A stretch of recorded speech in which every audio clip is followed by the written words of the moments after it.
वरुण, जो तुमको शर्मा जी की फाइल दी थी उसका क्या हुआ? जी वो कंप्लीट हो गई है, उसमें केवल आपके साइन बाकी हैं। ठीक है, तो उसे मेरे ऑफिस में पहुंचा देना। ठीक है। ओह शिट, मेरा सूट खराब कर दिया। क्यों, तुझे दिखाई नहीं देता क्या? सर मुझे माफ कर दीजिए, मैंने देखा नहीं। जी आप? मानसी तुम यहाँ? हाँ, मैं यहाँ जरूरी काम से आई हूँ, लेकिन तुम यहाँ कैसे? वो बड़े साहब ने आज मेरी ड्यूटी यहीं लगाई है। उन्होंने बोला है कि भल्ला फार्म वाली सोसाइटी में जाकर सफाई करो। मैडम, आप इसे जानती हैं क्या? हाँ, ये मेरे पति हैं। क्या, ये आपका पति? मतलब एक एसडीएम का पति सफाई वाला? क्यों, एक एसडीएम का पति सफाई वाला नहीं हो सकता क्या? या फिर एक सफाई वाले की पत्नी एसडीएम नहीं हो सकती? क्या मैडम, आपको शादी करने के लिए ये सफाई वाला ही मिला था? तुम ना हर बार मेरी इंसल्ट करवाते रहते हो।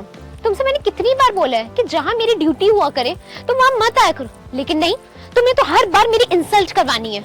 मानसी, वो मेरी हमेशा ही कोशिश रहती है कि जहाँ तुम हो वहाँ मेरी ड्यूटी ना लगे, लेकिन कुछ नहीं, मैं सब जानती हूँ। ये सब तुम जानबूझकर करते हो ताकि तुम बता सको कि तुम्हारी बीवी एसडीएम है और तुम्हारी इज्जत करे लोग और मेरी बेइज्जती। नहीं मानसी, मैं ऐसा कभी नहीं सोचता हूँ। मैडम, ये सब कुछ जानबूझकर ही करता है, नहीं तो इसे कैसे पता कि आज आप यहाँ आने वाली हैं?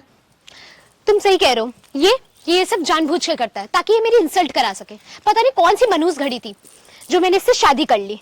मानसी, तुम ये मत भूलो कि तुम पहले एक हाउसवाइफ थी। तुमने पढ़ने की जिद की और मैंने तुम्हारी जिद पूरी की, तभी आज तुम इस पोस्ट पर हो। तुमने सिर्फ पैसे खर्च किए हैं, बाकी सारी मेहनत मैंने की है यहाँ तक पहुँचने की। और जितना तुमने पैसे खर्च किए हैं उससे ज्यादा कमा के मैंने तुम्हें दे दिए हैं। बात तो सही है मानसी, लेकिन जरा सोचो, अगर मैं तुम्हारा सपोर्ट नहीं करता, अगर मैं तुम्हारे पढ़ाई में पैसे नहीं लगाता, तो क्या तुम आज ऐसे ही यहाँ तक पहुँच जाती?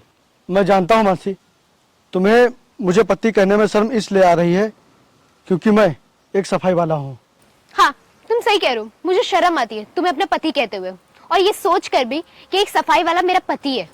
कितनी गंदी सोच है तुम्हारी।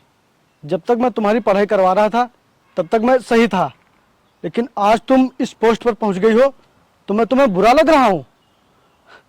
गलती तुम्हारी नहीं है, तुम्हारी पोस्ट की है। ये भाषण देना बंद करो, और तुम्हें अगर मेरी बातों का इतना ही बुरा लग रहा है तो छोड़ दो ना ये नौकरी। मैं तुम्हें भी पाल लूंगी और खुद को भी। और हाँ, अगर तुमसे ये भी नहीं हो पा रहा है तो डिवोर्स दे दो मुझे। मानसी, तुम पागल हो गई हो क्या?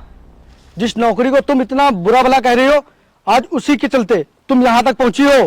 सोचो, अगर मेरे पास ये नौकरी नहीं होती तो मैं तुम्हें कैसे पढ़ाता, कहाँ से लाता इतने पैसे? और मानसी, मैं इतना भी कायर नहीं हूँ कि मैं घर पर बैठूं और तुम काम करो। मैं ये नौकरी नहीं छोड़ सकता। जब तक मेरे हाथ पैर सलामत है मैं ये नौकरी करता रहूंगा। तो ठीक है, फिर डिवोर्स के पेपर तुम तक पहुंच जाएंगे। मानसी, अगर तुम्हारी यही ख्वाहिश है तो मैं तैयार हूँ तुम्हारी ख्वाहिश पूरी करने के लिए। ढूंढ लेना तुम कोई बड़ा अफसर। चलो ठीक है, फिर मेरे लिए अच्छा है, अब कोई मुझे सफाई वाले की बीवी तो नहीं कहेगा।